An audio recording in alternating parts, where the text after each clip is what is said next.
Thank you so much for coming. I just learned I was doing this a few minutes ago, so perfect. And the reason I'm doing this is Kelly Tappinen, as many of you know her. Unfortunately, her flight was canceled, so she was not able to come in. So there's no way I could fill her shoes, but I will try my best. She's currently the president of Oley Foundation. But yeah, so what I just want to do, one, I just want to thank ASPEN as well as Takeda for sponsoring this session. I just loved when Beth and the Oley team was kind of discussing this, looking at the p-value standing for the patient. I was like, wow, that is one of the most brilliant ideas, because even in academic medicine, it's so often that we unfortunately forget, right? We're so focused on statistical values, study designs, kind of trying to analyze what are the variables, but we often forget to look at how will this impact our patients? You know, what will be the impact to them? And luckily, we have had so much innovation in this field that there's a lot we can talk about. There's still a lot of challenges, but just to highlight, I mean, you could see the movement that's happening for our intestinal failure patients. There's GLP-2 agonists that have been on the market, quite safe and utilized for a long time. There's newer agents that are coming. So many are in clinical trials and close to finishing those trials. And then so many are still in the pipeline. So very bright future when we look at that landscape, right? Same thing is happening to me in the lipid emulsion landscape, right? We've had so many innovations going from the 100% soybean oil. That was our tried and true for a long time, but we knew it caused complications. And then we started looking at different compositions, and then the fish oil component took it to another level. So there's been innovation there as well. Then we look at the enteral nutrition landscape, and we've lived through kind of the shift, you know, from implementing NFIT, good or bad. At least in our institution, it was all good. We didn't run into many issues there. But again, improving patient safety. We've also seen so many different formulas coming on the market, right? There's peptide-based formulas now, but then there's a whole landscape of plant-based formulas, and now we're starting to see complete whole food ingredients that are emerging, right? It's just important for us to keep in mind how those impact our patients, and then how we can continue to support them and when to do it. But the barriers are still there. And I think one of the biggest barriers, and why, you know, we were looking forward to Kelly and even Kishore Iyer, is that there's an incredible shortage of lots of things, but especially of providers. As kind of the number of nutrition support providers is they're retiring, we're seeing that not many are coming up to fill those gaps. And so with this, it's even more important for us to take all of the p-values, all of the statistically significant studies, and figure out how do we translate it to we can have it impact our patients. And so that's a big struggle. And Kishore and Kelly have kind of partnered to develop a Lift Echo program for these patients where there's direct training for primary care providers.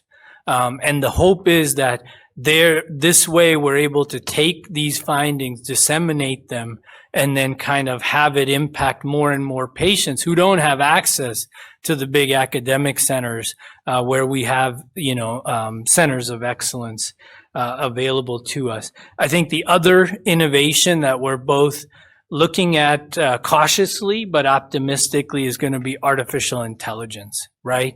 None of us can keep up with all of the latest research. And so we're looking at artificial intelligence to guide us about how best to treat our patients and really get into that precision nutrition, which is what we want to hopefully improve outcomes. So with that, I've already talked too much. I was just here to kind of introduce this session. So I will now turn things over to Andrea Taylor, who's going to discuss significance of addressing barriers to access. Yeah, so Andrea.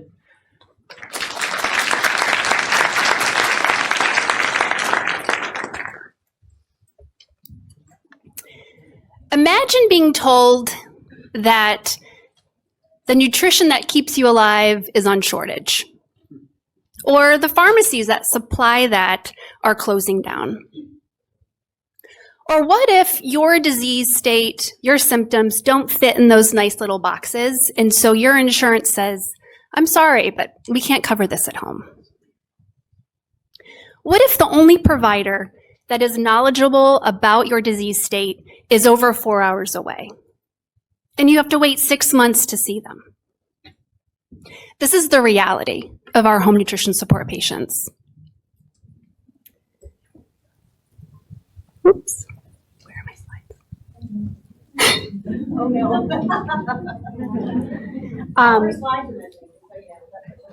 Okay. So let me grab my... Well, the next slide was going to be a QR code for all of you to connect with me on LinkedIn, but that's a little hard to do. So instead, I'll just talk about it. Since joining the Oley Foundation, I have met so many amazing people with the same passions, and they meet my energy for wanting to help this population. And so what I was going to say is, let's all connect. Let's all utilize this network. The more people that we band together, the greater impact we can make. So you'll have to look at me. So I did have a very nice little diagram showing that the perspective. So I started out as a hospital dietitian. And the interesting part is, if you think about the patients that are in the hospital, we get this very small little sliver of who they are. They're there likely at the worst. They're scared. And we just see that little sliver. We don't know that they were planning a vacation and now they're in the hospital. I can remember one of the surgeons I worked with was amazing, would pull me aside, grab the back of whatever sheet he had, and would draw out what he did in the operating room. And it was amazing because then I knew how I would treat this patient, and I would know what part of their bowel was missing and what the long-term plan would be. The next phase of my career was as a home nutrition support dietitian. And I remember sitting there thinking, in hindsight, why didn't we do that at the bedside? Why wasn't the patient involved in this? Why didn't the patient get a copy of what their GI tract looked like? Because I can tell you, and I'm sure a lot of you home nutrition support dietitians out there, when you speak to a patient, they don't always even know what bowel they have remaining. Sometimes they don't even know what to call their ostomy. Also, as a home nutrition support dietitian, I used to lose sleep over qualifying patients for Medicare. And if myself, as a trained professional clinician, if I can't navigate this, how can patients? Or as they say, we don't speak doctor. Then joining the Oley Foundation, I was able to see the full picture. I like to say I sit site adjacent to a patient now. And that's one thing that I am learning is that patient perspective, a lot of us clinicians, we have great intent. And so we want to do the best for our patients. But if you were to ask a clinician what is significant to a patient, it is going to be different than what a patient is going to say is significant to them. And that's something I'm still learning on my journey. So one of the most common calls frantically that we get from patients is trying to find a provider who is knowledgeable about their disease state. TPN, nutrition support, is complex. It's high risk. We don't have the providers. Patients are traveling long distance. Some of them are getting on planes to see patients, waiting over 6 months to see them, then just to be in the room and be minimized, dismissed, or told there's nothing else that they can do. And I think a lot of times we forget the emotional buildup that happens for these patients, the hope that they have put into this appointment, that someone is going to help them.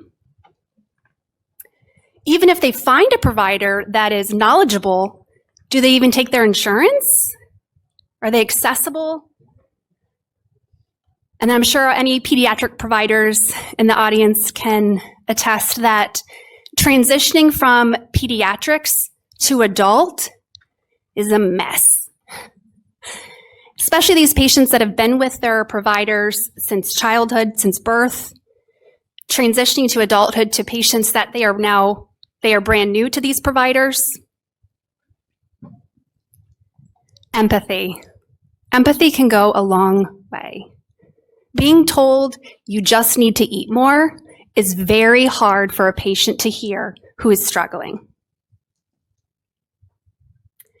And nutrition support patients, they don't necessarily look a certain way. And so I think we need to remember patients, we need to listen to what they say, and keep in mind that a lot of patients feel like they need to dress a certain way or talk a certain way just to be believed. We also need more Black providers. Only about 4% of gastroenterologists in the US are Black. And this is important because studies show that Black patients not only have better health outcomes when treated by a Black physician, but they have better outcomes if there is a Black physician within their zip code. Black patients who present with textbook IBD symptoms are 91% less likely to get a full workup than their white counterparts. The Association of Black Gastroenterologists and Hepatologists is an amazing organization that I hope that you all look into and support. They are working hard to get more Black physicians. I had a really great slide on health equity, and I had homework that I assigned to you guys. I know, I'll send it to you. But basically, you all have homework. Health equity is everyone's job. Last July, I attended the Color of Crohn's and Chronic Illness Conference, COCHI. They have now changed their name to Color of GI Illnesses, COGI. And my ask of you is that any Black patients that you have, I need them to know about this organization. Imagine being in a room where you are the only person of your color. There's no one else around you, or the providers that you see, no one looks like you. Black Health is another organization that is educating the public and healthcare providers on the impact of racism on health. And then Acclinate and Now Included are two other organizations. But again, I will send you that information. I had a slide on mental health. Your patients are not okay. In fact, I had a statistic that in 2022, 23% of the US had a mental health condition, 50% of them between 18 and 34. I have been guilty as a home and nutrition support dietitian of, a patient not infusing, writing them off, non-compliant, there's shortages, they must not want to get better. But we have to think about these patients. I then met someone, actually a very dear friend of mine who is on TPN, and hearing her perspective every single night, hooking up TPN, you have to be home at a certain time, traveling. There are sometimes I'm too tired to brush my teeth before I go to bed, let alone spend 30 minutes to hook up TPN. So I think we need to take a step back and realize these patients, there's something much deeper going on. Not to mention the patients who actually do step up and advocate for themselves. They're labeled as difficult. What if every home nutrition support team included a mental health provider? I would love to see the results of a pre and post quality of life study on that. Our patients need better education, more. As soon as we know they're going home on TPN or tube feeds, the education needs to start. And not even just on their therapies, but how to live on those therapies. Dating, college, sex, balancing life and a career and your health. Send your patients to Oley. We want to help them. We can provide the support, the education. And my next slide had pictures from our fashion show at the Oley conference last year. Imagine it. But I'm going to paint a picture for you. Here I am standing at the end of the runway of our very first Wear Your Pump runway fashion show. These patients rolling and walking down the runway, the look on their faces, people cheering and clapping and screaming their name, I thought that my heart was going to burst out of my chest. It changed me forever. And I can tell you that these patients, they feel it too. Send your patients to us. Let us help them experience the community that can support them and knows what they're going through. So, to summarize this, we all have the same goal. We all want the best for our patients. And as someone who I greatly admire often says, if we're all going the same direction, why don't we carpool? And she has lots of kids and drives a really big van, and so we're good with her behind the wheel. So this slide is up here. So unfortunately, Shelley Chalmers was going to talk to us. She is a patient, and as real life would have it, she had to have emergency surgery yesterday. And so what she was going to talk about was quality of life. So she was someone that experienced an incident later on in life and developed short bowel syndrome. For her to find a provider, first of all, to even tell her the words short bowel syndrome, took a very long time. She wasn't on nutrition support. She was struggling. She found a provider hours away, and she started on a GLP-2. And so I really wish she could have been here to tell you the quality of life before and the quality of life after. Oh my gosh.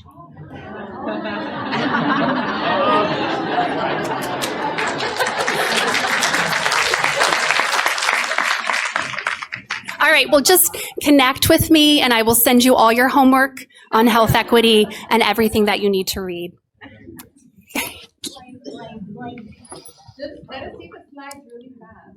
Okay, yes. Okay, perfect. So perspectives, little pieces, the providers. Oh, health equity, here we go. Okay, so Koji, Black Health, Acclinate is focused on increasing diversity in research. Now Included provides an online platform and community to educate Black patients. And this is required reading. Legacy, A Black Physician Reckons with Racism in Medicine by Dr. Uche Blackstock. I highly recommend this book. It is very eye-opening. Mental health, education. Oh, you guys. End of June, Tempe, Arizona, we're doing it again. And then just let Oley help. Thank you. And now I'm going to turn it over to Vanessa Kumpf to talk about significance of expertise and listening.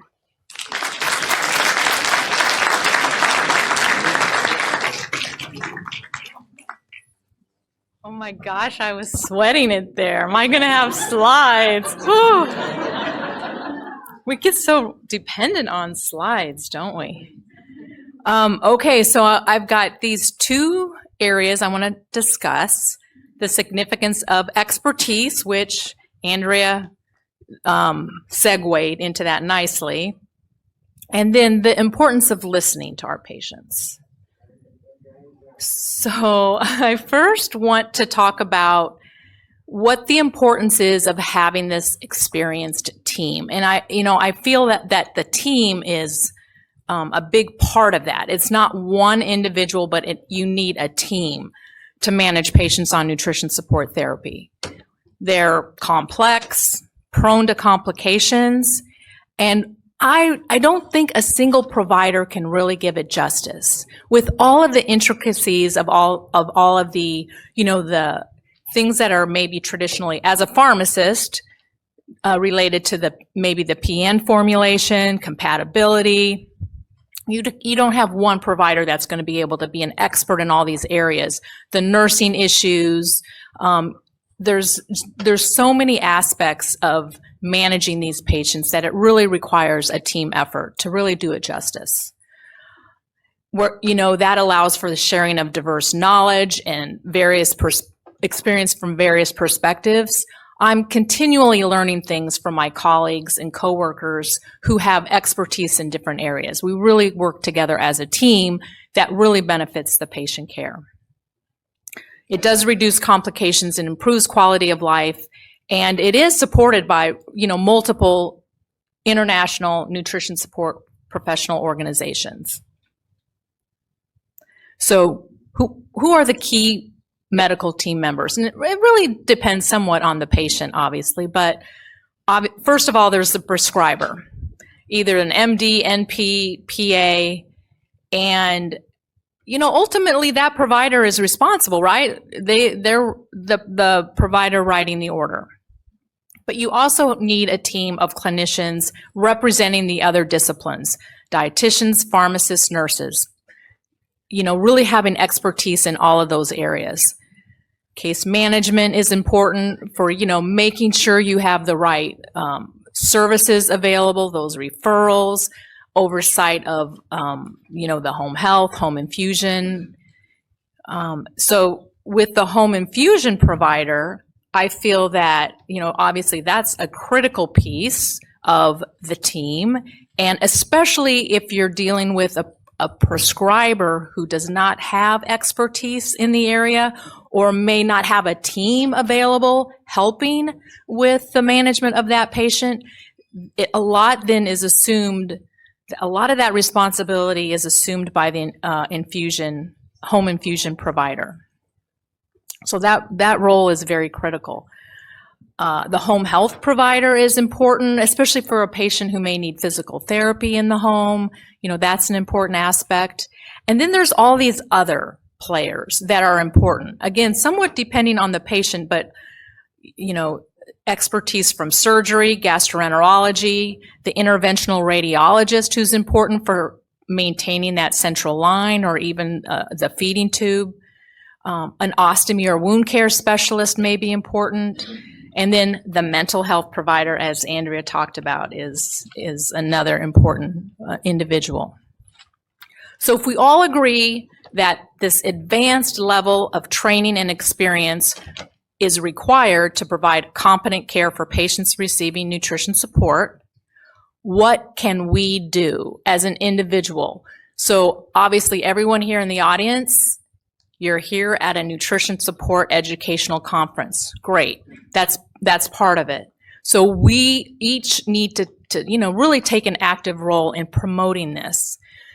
So some of the things I think to consider in doing that, or maybe some takeaway points, that things that maybe you can apply to your situation. So if you're not part of a team, a nutrition support team or an intestinal failure outpatient program, find mentors. Find people that have like interest in nutrition support and representing the various disciplines. So a colleague from, a nurse colleague, a dietitian colleague, then you need colleagues in both the inpatient setting and the outpatient setting, maybe in a pediatric and an adult. There's a lot of different people out there with different areas of expertise. So find that person. And even here at the meeting, networking, identifying people that you can rely or go to with questions and guidance. Whatever other ways to self-educate. Self-education is lifelong. It's not even, you're going to get to this point. I've been doing this many years. Now I know what I'm doing. You never get to that point. You're always needing to learn new things. It's an evolving profession. Seek specialty certification. Participating in Lift Echo, as Dr. Mundi talked about, is a really good opportunity to learn. Referring patients to an experienced program when they become too complex. And then guiding patients to a home infusion provider who has some expertise in the area, especially if they don't have a team involved with their care. I think those are things we can do. The other thing I think is important when we think about mentoring and going to our colleagues for assistance or guidance, we need to also think about not just what to do or what do you recommend doing, but why. You need to know the evidence behind a recommendation.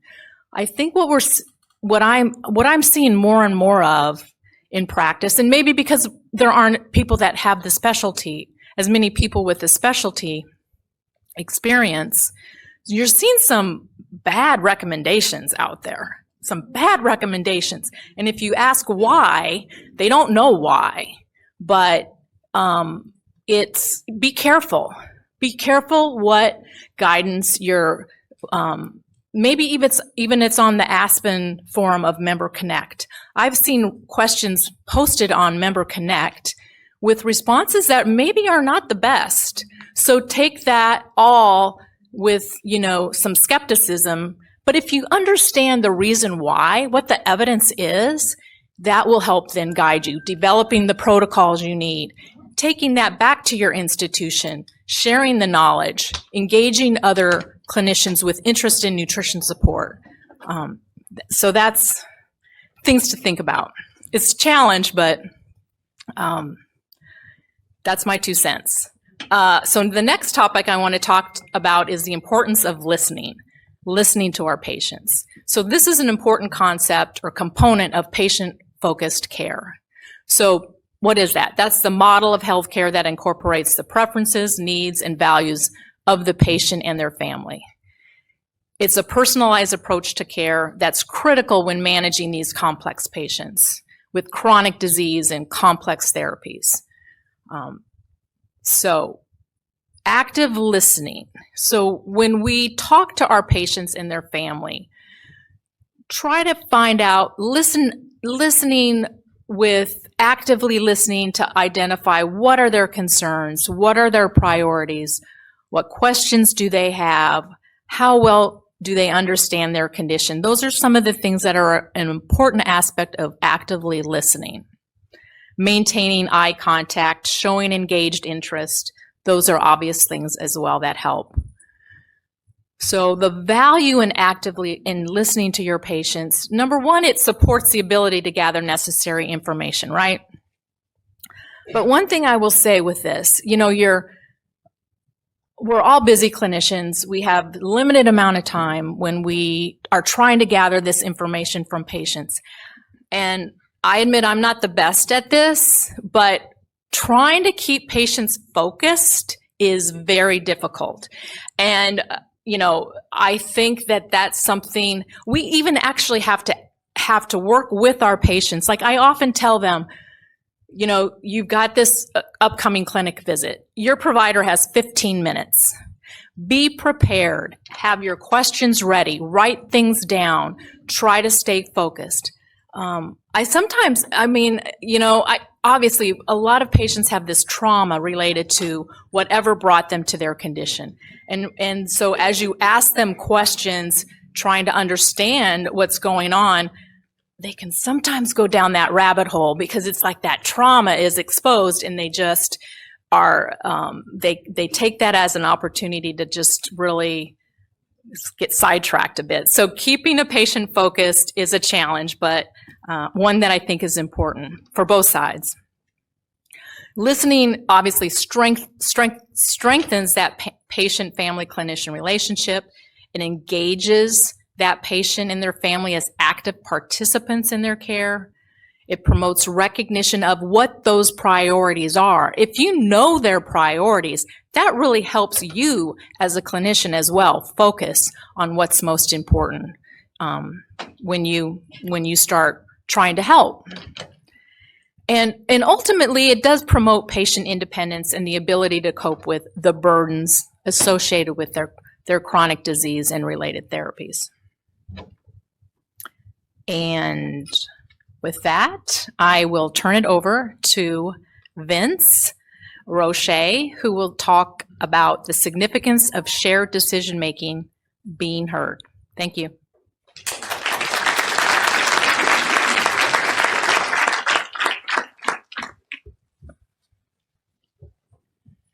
Thank you for the opportunity to be here today. My name is Vincent Rosche, and I'm 32 years old, but we're going to have to take it back to when I was just a young kid for you to understand how my life as a patient has been impacted, as well as I think we could change things to make the patient's life a little bit easier. I was born a healthy little boy, excuse me, getting over a little bronchitis, and really had no issues at all until the moment I started eating solid food. When I started eating solid food, this is where everything changed. Stomach swelling, severe pain, nausea, and vomiting. My issues continued till I was around age 4 when me and my family flew to Cleveland Clinic and I was diagnosed with chronic intestinal pseudo-obstruction. So my bowels act like I have a bowel obstruction, but there's no true obstruction. So you could kind of say I'm an actor, but just not on the big screen, I guess. This was huge to have a diagnosis, but also super, super scary. After receiving this diagnosis, my first G-tube was placed around the age of 4, and I was placed on enteral feeds. Unfortunately, enteral feeds just weren't working out for me, and about age 6 is when I received my first PICC line due to weight loss and not being able to take in much orally. At age 8, I was advised on getting a port. This port was because I had had TPN a few times throughout my life through 6 to 8. So though they had taught me into getting a port, which was super awesome. They actually taught me how to access my own port at 8 years old, under supervision, of course, with a nurse. But it was very eye-opening to be able to do that for myself and be able to be independent. Even now at age 32, I'm on TPN 7 days a week, and I have a tunneled catheter in my femoral. The reason I have this is because I've had so many ports and accesses up in my upper body. I have no more access left. All I have is simple IV access. I've been a patient for so long, I don't know anything different, honestly. Being a patient, you are dealing with things you think about, you look at so many different angles. We look at things in a different perspective than the average person does. This is the difference between being a patient and anyone else. Sure, companies, nurses, and doctors, home health, they try to understand, but how are they trying? That's my question is. How can you create a product or anything a patient can use without having the patient involved? I don't understand that. This is where we're missing a huge opportunity to get the patient involved in whatever the process of whatever you're making, whether it's a pump, a backpack, or anything. Let's say a company is making a backpack for IV therapy. You want someone involved in making a backpack that has never had IV therapy? No, you want the patient involved to understand. No, this is the supplies that I must have. These are the things that I must need for this backpack. And the ideas of the backpack need to come from the patient, not someone that has never been on IV therapy before. We need to not only listen to our patients about their health concerns and how they are feeling, but we need to hire them and reach out to them and get them consulting, helping the people around them make products and make things better and easier for the patients' lives. Being a patient is much more than accepting your diagnosis and living with it. It's about being involved and making sure that you have the best chance of feeling as best as you can. It's also about living as normal life as you can. A few years ago, I was invited to review a pump coming to the market, hopefully very soon. And in that, they had to change the manual a little bit because someone in that manual just wasn't right to me with new patient experiences. Someone that had zero experience looking at that manual may not have understood exactly what was going on with that manual. This is why we have a different way of thinking. There isn't a choice we made for ourselves. This is something that was forced onto us. We have to accept it. So if you could take one thing from me here today, I want you to take it and, hold on. Sorry, guys. If you could take one thing from here today, I want you to go home and try and put yourself in a patient's shoes. Pick my shoes, pick some other patient, maybe one you provide for, maybe a friend of yours, but try and understand just a fraction of what they are dealing with. Second, I would love for you to go home, try and find it in your company's budget or your hospital's budget or your agency's budget to hire or consult with a patient. Get them involved. Ask them questions. Hey, how are we doing? What is this service like? Hey, we're bringing a new product to the market. Would you like to be involved with the product? That is where we're missing a huge step. The patient is just involved in using the item, not producing the item. And that is, I think, where we could change this entire foundation and the medical industry to help not only the patient, but the medical field understanding what is going on with the patient, not only mentally, but also how they're dealing with those products or whatever the patient should be involved with.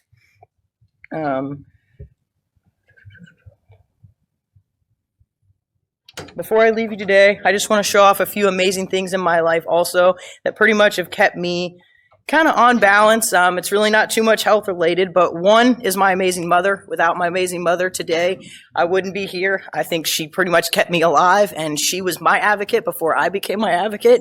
And man, she was hard. She was a hard mother, and she was always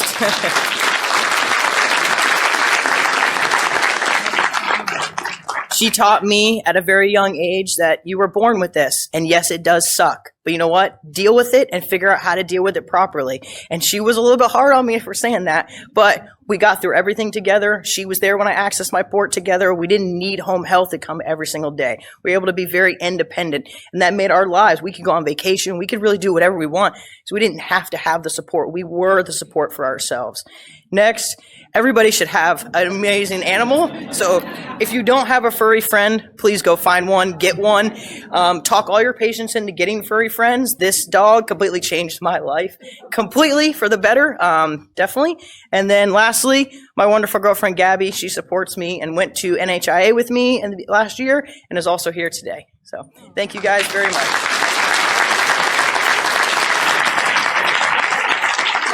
And next is Zoe Gore talking on the significance on siblings in the hospital and home.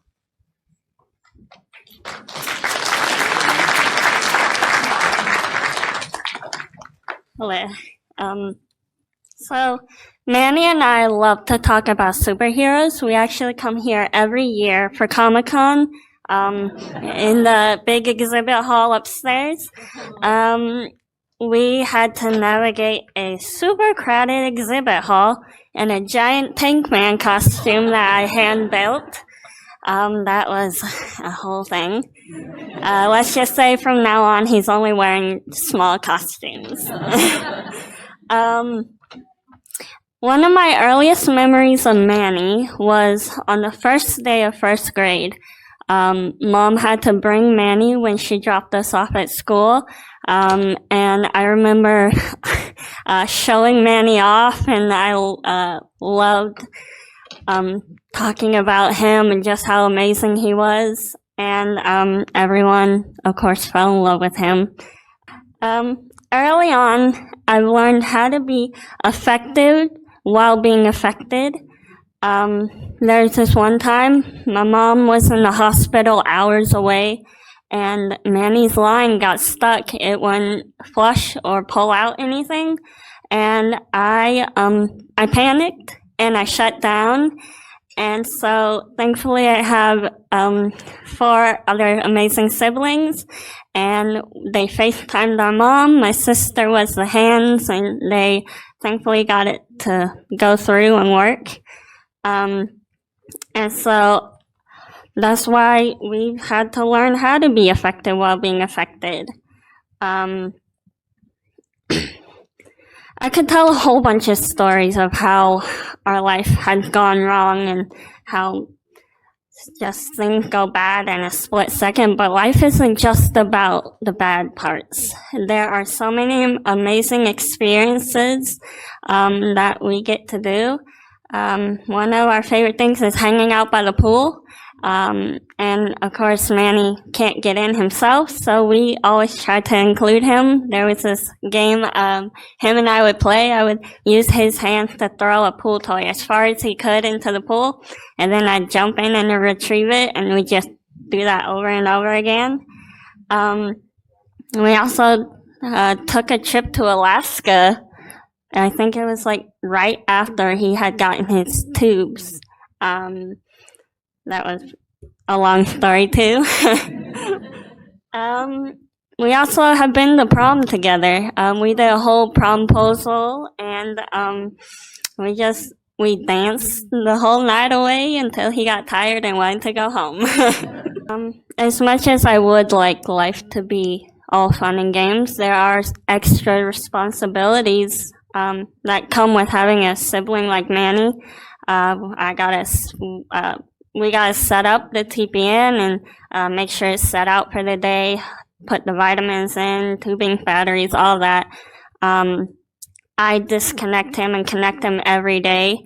And we learned to problem solve really quickly. One of the problems I was having was in the middle of the night, I would wake up panicked, filled with anxiety if I had started him that night, because if not, we would not have him by morning. And so to solve that problem, I created a checklist. It's literally just an everyday calendar. Every night I go in right before he goes to sleep, and I make sure the pump is running. Recently, a problem we had was Manny's shower chair broke, and so we had to use our kitchen sink to wash his head. And yes, my feet are in the sink on a clean towel. Don't worry. So all my siblings and I, we all have different responsibilities assigned to us. I feel like this quote captures how we've learned to live our life. We know there are going to be risks with having a kid like Manny, and so we've learned to plan ahead for any emergencies that we can. We've had some really cool opportunities also because of Manny. We got to tour a whole fire station and learned all about what happens in an ambulance. That was pretty cool. But life can flip in a second. A few days later, Manny was being taken away in that same ambulance at 3 a.m. to the hospital. I had woken up that next morning wondering where my mom and Manny had gone, and our dad had to tell us that he had an emergency and had to leave.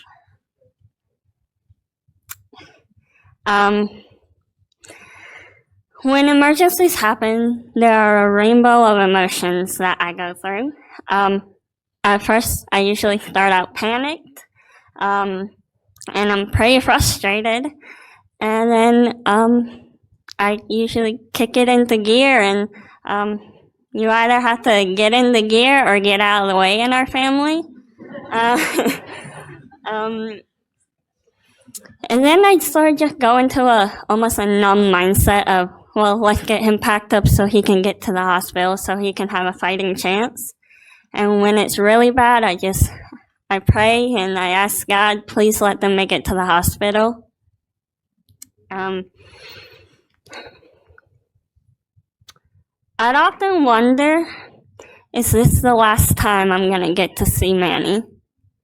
Because when you send him off, you don't know what kind of state he's really in. Manny is a really good actor, and you never know if he's in pain or if he's just having a normal day.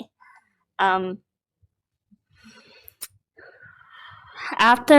they're on their way to the hospital, is when all the more raw emotions hit me.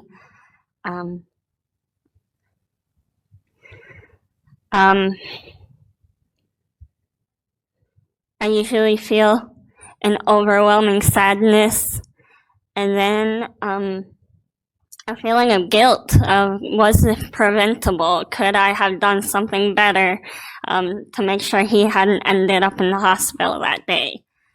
And then you just have to go into a place of determination of, well, let's make sure the house is good for when they get home. So when they get home, they can just sit down and rest and not have to worry about any responsibilities, especially for my mom.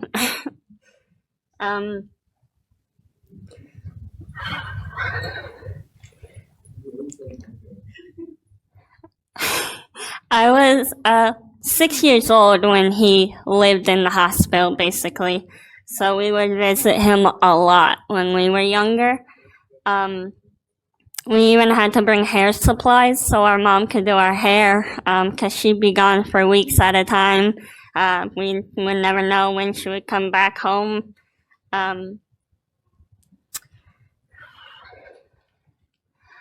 When it was time to go home from those visits, I remember bawling my eyes out so much. Those floors of the hospital were covered in tears. One time I remember a visit, I had asked my mom if I could stay with her that night. So she put a whole bunch of blankets on the floor and I just slept in my jeans that night on the hospital floor. I felt like I just needed time with her and Manny that day. So those assigned responsibilities, we have lots of contingency plans in place for the kids. When one of us is out and unavailable, we have a list of which kid will take that job when that kid is out. I had a major surgery and I was out for 6 weeks. And so all my other siblings had to step up their game and do what had to be done. They did a great job.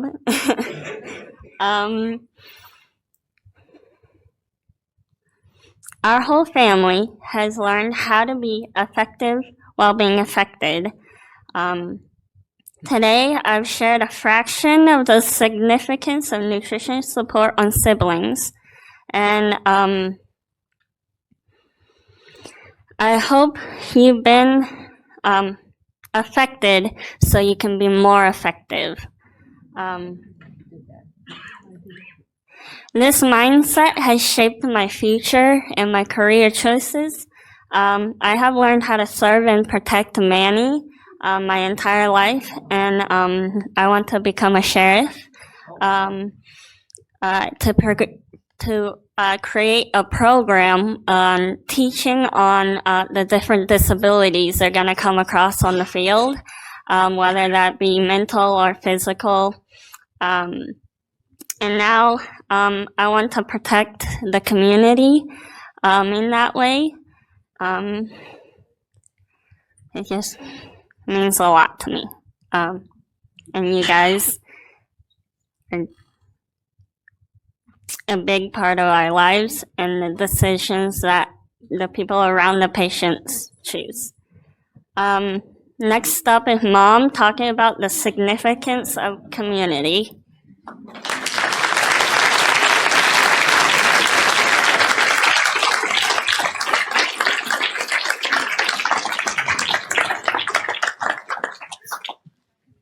Have you ever done something that seemed like a really good idea at the time and later it was really stupid? Putting yourself after that was my most recent decision that was really, really stupid. So thank you, Zoe, for sharing a little sliver of our lives.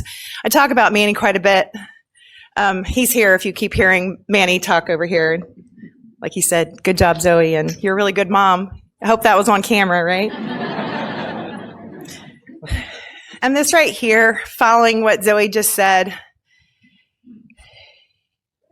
that's all you need to know. That's literally what you need to know. So many people don't know. Do I walk up? Do I not? Do I talk? Do I this? Do I watch their siblings? Watch the people who are around them. Watch their loved ones. They will show you how to treat them. And most patients will in the same way. So just a little piece about my family for context. So that's Zoe. She's the fifth of 6 children. Almost all but one is here today. And my husband, we've been married on Christmas Day, will be 30 years. And Jacob and Kaylee and Sam's the one not here. Luke is here, Zoe, and then Manny is 14. And one of the things that I do is if I go through these things, if we have to go through these things, and it better count for more than just me. This is way too hard. We build the system and it's way too hard to go through, and it better count for the next person. In fact, that's a bracelet that I wear. It says, be a voice. And it's based on this. And this is my life mission, is to speak for those who can't speak for themselves. And I've taken that into a year and a half ago. I got asked to be the executive director of Oley Foundation. I originally said no. You may have heard that story. And they won. I did not. But I'm going to take that job very seriously. I speak for those who cannot speak for themselves.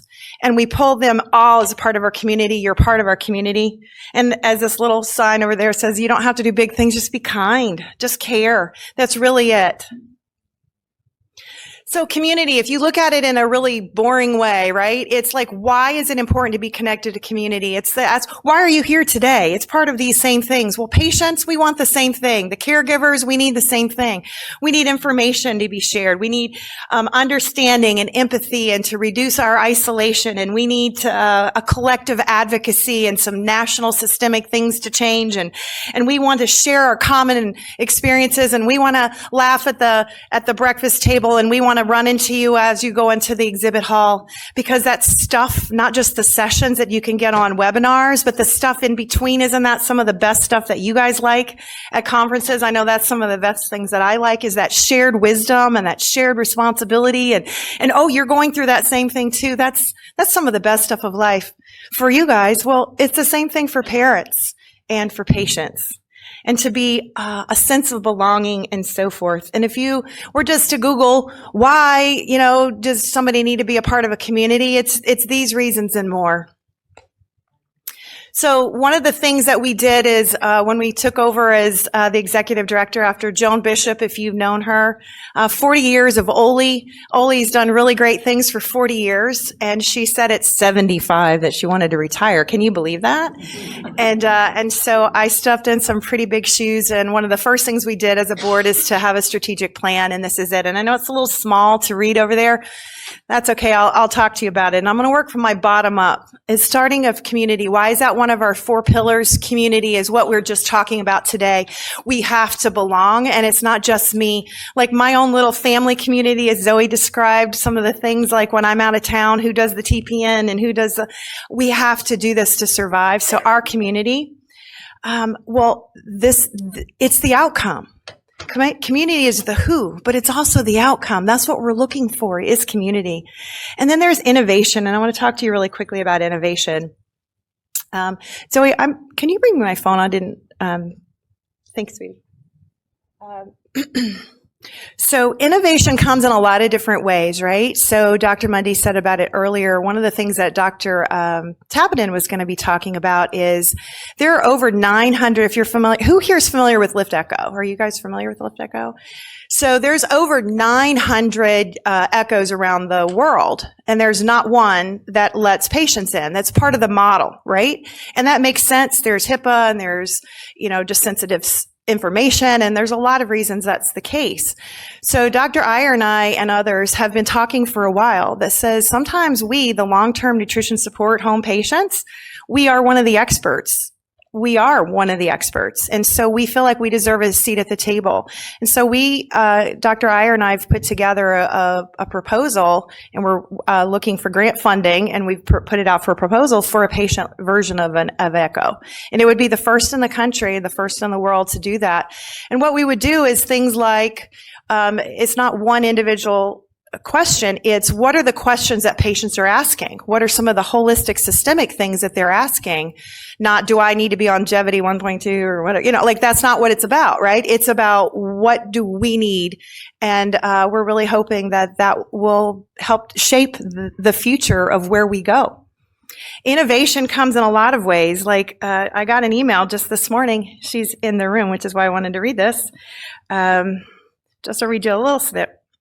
We owe Oley Foundation a debt of gratitude. When I first developed X, it was a solution to an individual problem, and it didn't take long before I realized that if I had the problem, many others were probably having the same difficulty. So we went down all this way, blah, blah, blah, and then they kind of got to Oley, and they contacted somebody, and we put them together, and they're now in the exhibit hall today. They've got a product out, and they say partly because of the connections that they made through Oley. That right there, the patient, like Vince was talking about, we have ideas. We live with this. Like Manny is newer to TPN. He's only been on it for 12 and a half years. We're one of the newbies.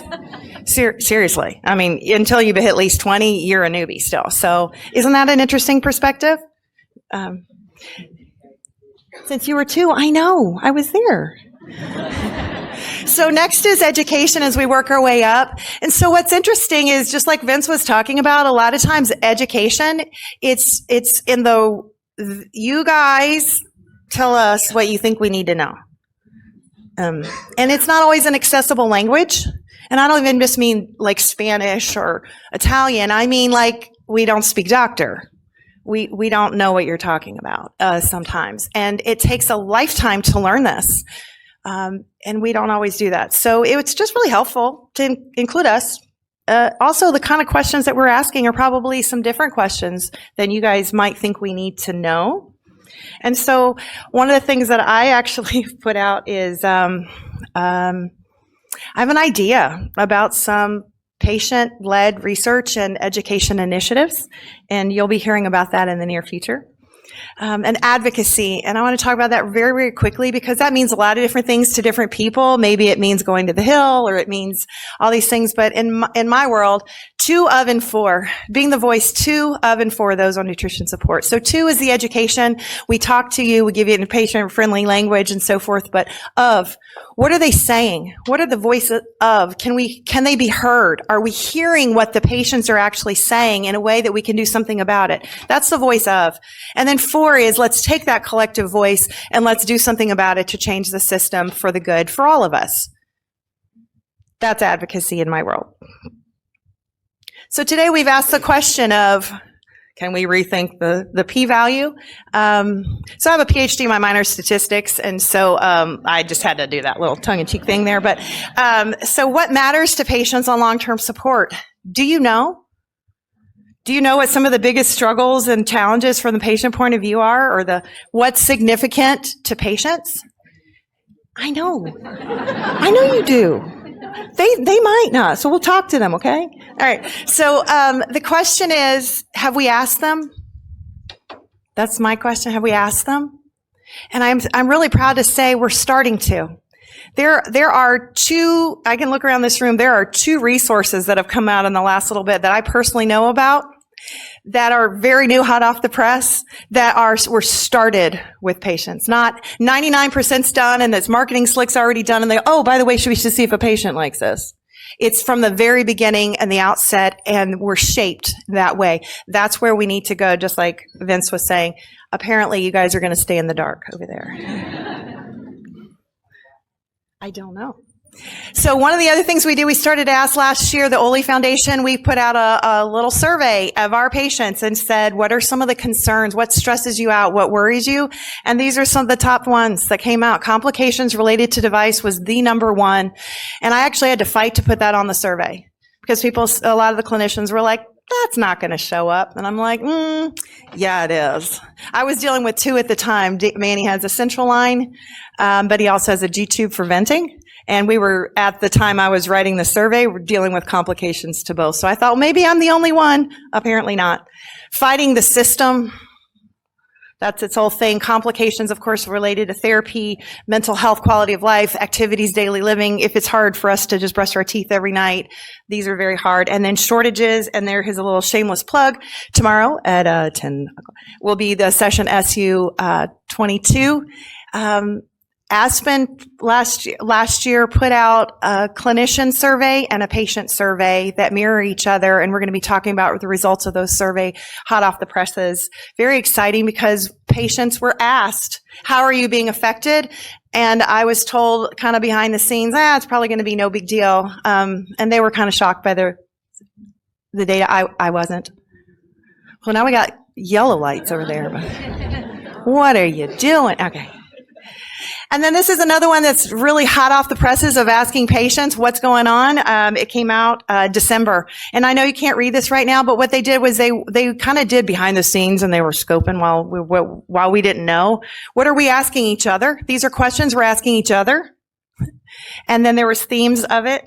And from there, I started saying, where do we go from here? And I have some ideas on where we might go next. And there's another little shameless plug. There's a round table tomorrow, too, that I'm part of, hint. And so we're going to workshop it. What are some things that we can do? And if you look at, there's this themes keep coming up. Educational resources, improved communication and coordination, enhancing access. That's everything from what we get to who's doing it to how we're doing it and everything, the barriers.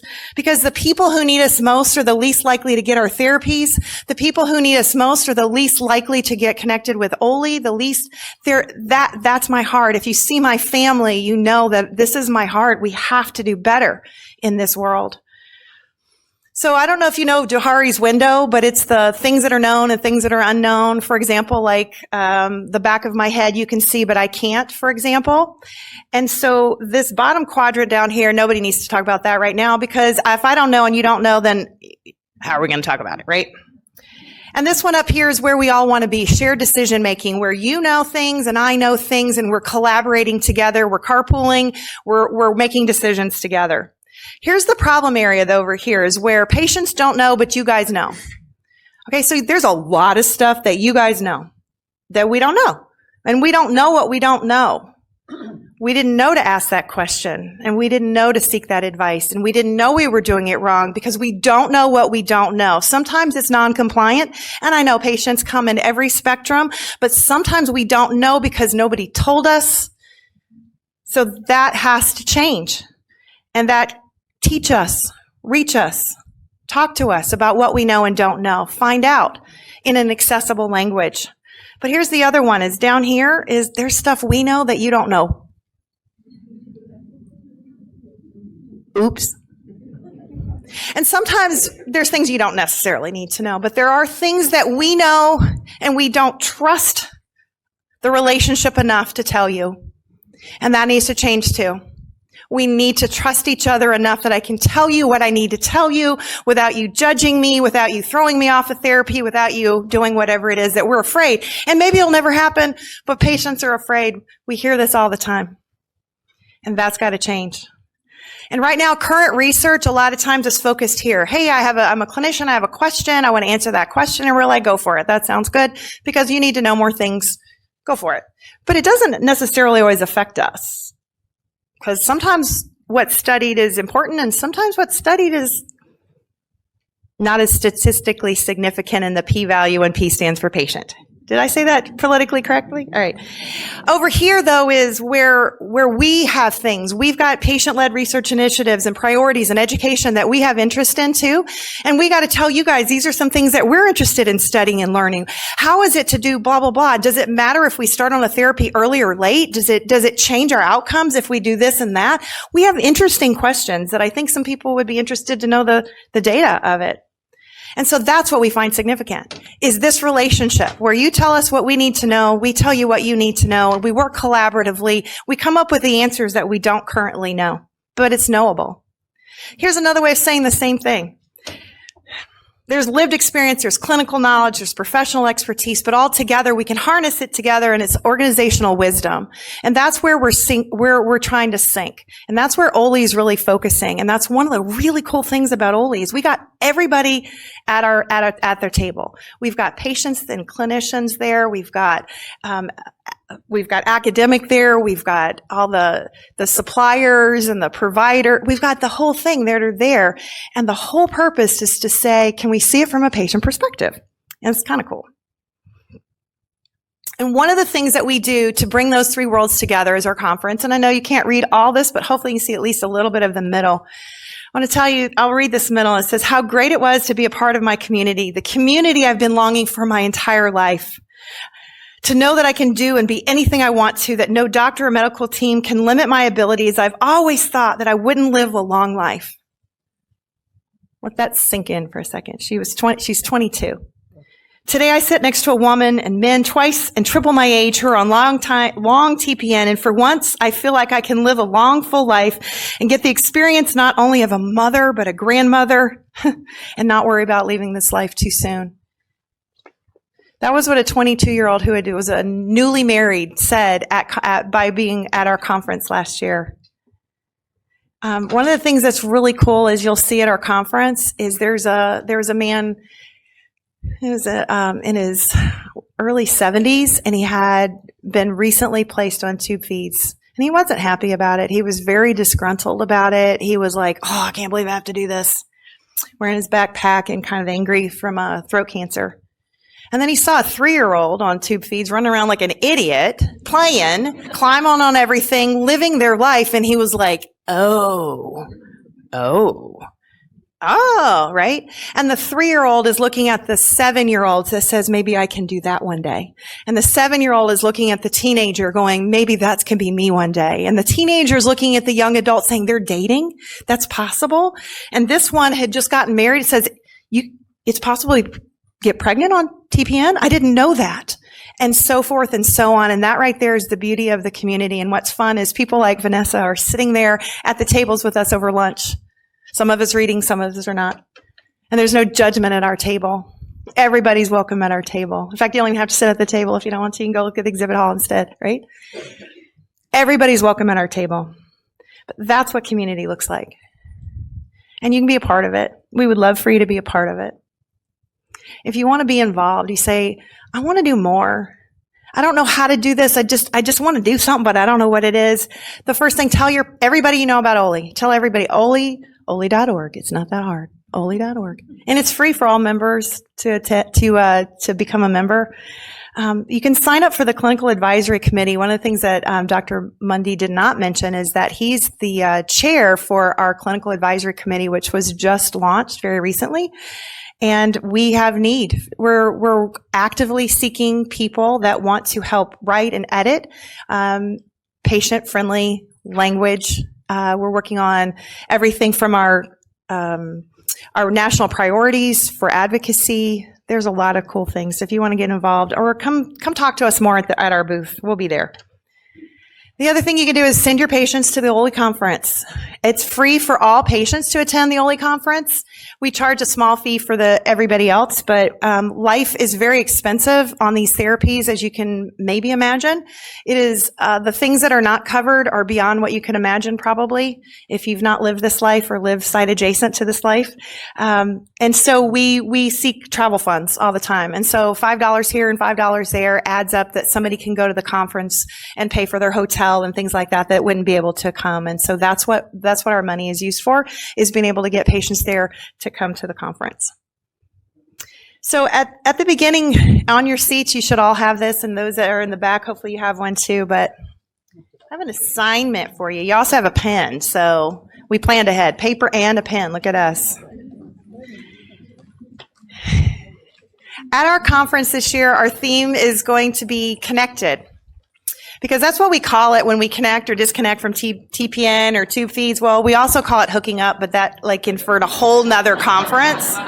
So we didn't go with that one. But we went with connected. And so these papers, I'm asking you, would you, while you think about this in the next couple minutes here, is write a word of encouragement. I'm going to literally take these with us to conference, and we're going to hang them up, and we're going to connect them. And patients are going to be able to see these and see some encouragement from the providers and so forth that are here in this room. However you want to do it, whatever you want to say. If you've been inspired today or by a patient, what word of encouragement would you want? And if you have more and you want more, we've got plenty of paper if you want to do more. But everybody, I would love to collect at least one word. Live, love, laugh. I don't care what it is. And a word of encouragement to our patients. And I will take them and we will connect them. And then what we're going to do now is, last year we had some feedback that people wanted some time to interact a little bit. So I'm going to ask the panel to come forward and all the speakers to come forward again. And we're going to give you a chance to ask some questions. And so be thinking about some questions. I think I have a moderator thing over there somewhere. I did not plan that ahead. And so just come on forward and we're going to start seeing if there's questions. We would love, I guess we answered all the questions, guys. Good job. Good job. Here comes somebody. Thank you. Hi, I'm Beth Lyman from Kansas City. This was really heartwarming. Really, I'm sure the audience feels the same way. I would like to hear from all of you about social media and how, as clinicians, you balance social media communications, or do you, with your patients? Yeah, I don't have a good answer for that. It's a huge challenge, Beth. Yeah, it's even like I said, even like reputable places, like Member Connect, there's some really good advice on there, but then there's some bad advice as well. And so it's up to each of us to really be critical when we listen to what other people are saying. And I think social media, is a good example that, I mean, you need that support network. And so I think it's got a role, and it can really be a valuable forum for that.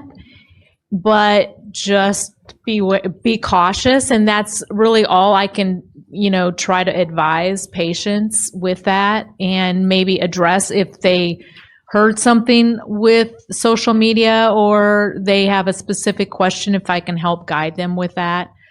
It's really having that open trust of a relationship, though, that needs to start with that for it to even come to me, for me even to hear what those issues may come up on social media. But it's definitely an issue. I'd appreciate what you guys think as well.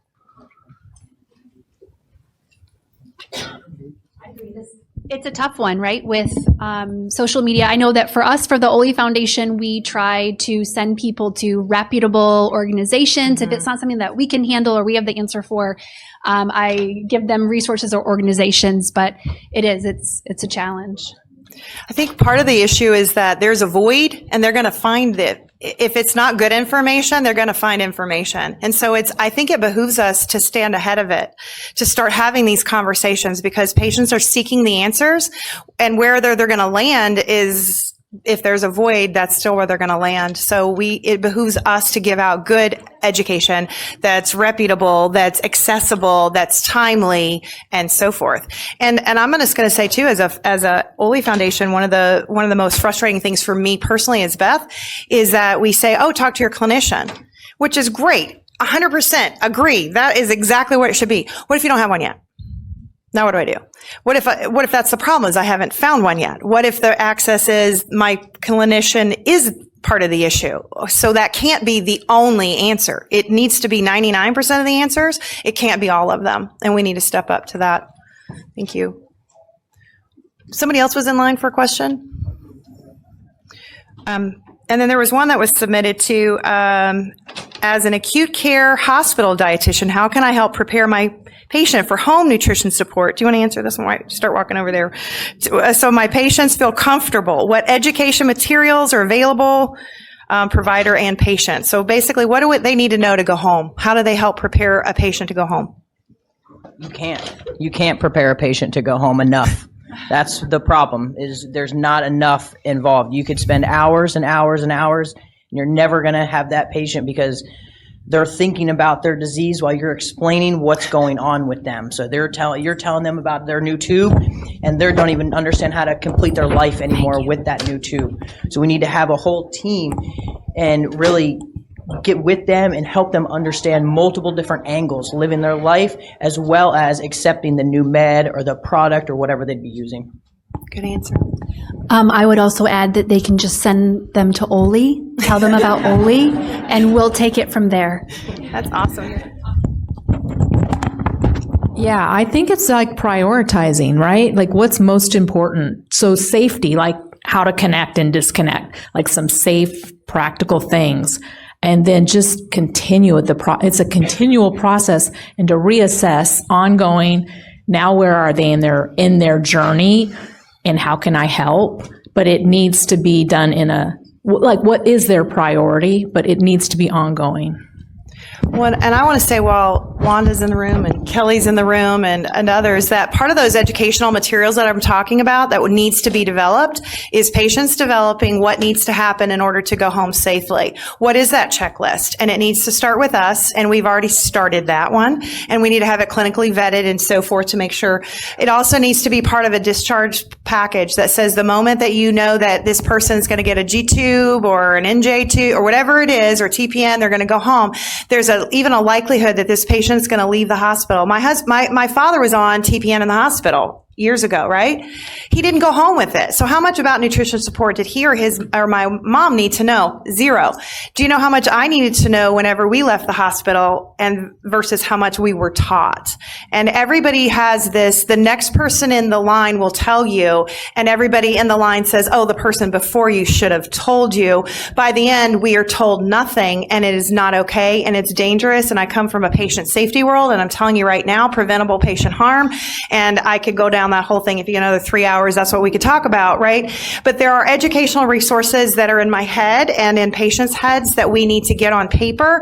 And I would love for it to be co-collaborated with, if possible, and to get that out there. So when you guys start to say, hey, they're about to get discharged, what does the conversation start? And it's not a one and done. And you ask what resources are available. They do not exist, in my opinion. If ASPEN has some, feel free to speak up. But as far as from a patient perspective, nothing exists that I know of. I'd like to add to that. My name is Kirsten. I'm in New Jersey right now, and I'm a home infusion dietitian. My dad just got a G-tube as well. And so, I would love to be part of that project because, even in the hospital, I was trying to prepare him for discharge because I knew he was going home with it. And I was trying to work with the clinicians. Can we micro bolus? Can we start working him towards bolus? Nope. Continuous. So as an acute care dietitian, I would love to be able to work with them a little bit and get them thinking about that. Because of course we got home. Thank God I knew what to do. But he vomited his first bolus, so it's no one was thinking about discharge. So thank you. So I'd love to be part of that, but I just wanted to add that for the acute care question. 100%. And then also the flip side, which wasn't asked but needs to be talked about, is we land back in the hospital. That's another whole thing, and that's another set of documents that we need. Because I've been, for example, or Zoe and I together, we do 24/7 of care, right? For his central line, I do all labs. We hook and connect, and we disconnect. We do everything. Dressing changes, everything other than mix the TPN ourselves, right? At compounding. And we ended in the hospital and we're not allowed to touch anything. Okay. And I can handle that. If they won't do it wrong. Can you at least wash your hands? Could you at least do sterile technique? Do you even know what that is? Have you ever heard of that? It's scary. And so that reentry is to me, way scarier than the initial discharge. So let's talk about that while we're working on resources. Michael? Hi, Beth. Hi, everyone. Hi. Thank you all for your impactful talks. My girlfriend is attending her first Oley event, and she said to me, you didn't tell me I would need tissues. And sponsorship idea for next year if anybody wants to do that. And Vince, I thought I was a hot shot for accessing my port when I was 17, and you just blew that out of the water. So that's amazing. The importance of advocacy and everything that Oley is. Vanessa mentioned the mental health professionals, which are definitely needed. The advocates who have experience on therapy in some way are so valuable to this community because they connect and click in a way that even a professional mental health person can't necessarily. So I just wanted to say that. And Vince also mentioned, and of course Zoe mentioned, the family being so important to the support, and not everyone is like that. It's so lucky to have a family like that. My mom has shortcut, and she's mostly avoided TPN. She's now in her 80s, and she needs recent development is she needs home magnesium infusions. And she's getting them every 2 weeks in the infusion center, and her veins are all. So she just started that. So I'm no longer on TPN, but I'm watching her trying to learn this, and my dad trying to get it, and he's older than she is. He's 86, and he was on tube feedings after a hernia surgery a couple of years ago. So there's all this experience playing in, and the challenge of that part of it, I don't think we talk about our older population enough either. I agree. And that's such an overwhelming challenge for them. Sure. Anyway, thank you all. Thank you. And Michael, tell them the award you won. You can, it's your birthday. Should we mention that? 55. Big 5-5 today. Yep. It's literally today. Beth nominated me for the Lynn Howard Consumer Advocacy Award, and I'm grateful to be receiving that tomorrow. Congratulations. A lifetime.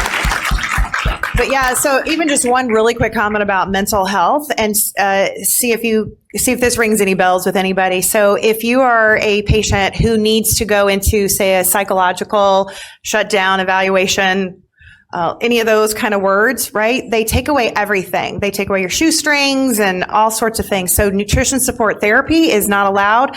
We cannot find one facility in the country that exists where you're able to have tubes and wires and things like that and still have mental health issues. We need to work on that. I've been there. Inpatient, and there's a very few inpatients that'll even take you either. So just so you know, like that's something that we need to work on. Anybody have some ideas on that one? Go for it. Hi, my name is Rebecca, and I work for Providence Infusion, and I've also worked for Option Care in the past. So I do have some experience with a lot of short bowel patients, and I do love the resources that Oley actually provides to patients, and I always provide that to my patients. I just wanted to say some other resources that are available. Carol Parrish contributed to writing a wonderful book for patients. It's Short Bowel Syndrome Management for Patients, and they also have a pediatric edition. And then Providence has a great handbook that we provide to patients on tube feeding. And that actually is on my presentation on Sunday or Monday at the roundtable session. But there's a QR code in the handout for access to that we want to be available to everyone. So that is a great step-by-step guide for tube feeding for patients, and that's part of the education we provide. But I do know a lot of patients don't get that education, and I hope that we can help facilitate that in the future for more patients to have access to thorough education on discharge and access at home for follow-up questions. Thank you. Thank you. Yeah, it's standard of care for a lot of, if you go home as a burn victim, it's standard of care to have a checklist of documentation and get hooked up with a patient support group and so forth. We just need to do this for nutrition support. John? Yeah, so I just kind of wanted to add for the preparation for discharge thing. Tell them who you are. Oh, I'm sorry. I'm John Mahalchek. I volunteer with Oley. I serve on their board right now. And I've been on TPN and or tube feeds for about 13 years now. For the discharge piece, I think it's important that we talk about the medical side of it, but then also the mental side of it. Like now you're living with a new condition. You have to be able to cope with that, connecting with other folks who have been through what you're going through. An example that comes up is, just traveling here today to this conference. I'm telling my physician that, we're hopping on a plane and going to Tampa for 5 days. And he looks at me like, you can do that on TPN. And it's like, yeah. So I just think it's also important to not forget that part of it on discharge as well, making sure we're connecting with other patients or support groups in the area to help you cope with the new lifestyle. Absolutely. And as we wrap up here, we got 1 minute left, and I thank you for the panel. Thanks for all the participation. There was 2 questions really quickly. I can answer them very quickly. What's the best way that home infusion provider can make their patients aware of Oley and its resources? Oley.org. And we are working on brochures and downloadable PDFs and all those kind of stuff. Come back in, couple of months, and we'll have them. And then the last one is Oley patients, is it for patients outside of U.S.? While we're primarily focused on the U.S., it's a digital world these days, a virtual world. We can reach anybody. I actually have conversations quite a bit with China, for example. My daughter Chinese, and so I have connections there. And so I'm talking to Australia and Canada, and we have a loose working relationship with the other, the Oley versions around the country. So what I would say in conclusion here is I have some good news and some bad news for you. The bad news is the system that you thought was bad, it's worse than you thought. That I need you to know that. It's way harder. If you think it's hard, this system is way worse than you thought. But the good news is I believe that the fix, the answers, the solutions are already in our community. And if we harness and we pull together and pull this together, I believe we already have all the answers that we need. We just have to do it. And it's going to be hard work to do it. And I want to say that you're part of our community. So you came in here today, and now, we've collected you, and you're part of our community. And we want to say thank you. We want to say thank you for what you do, and I can tell you that your patients and other patients think that what you do is significant. So thank you.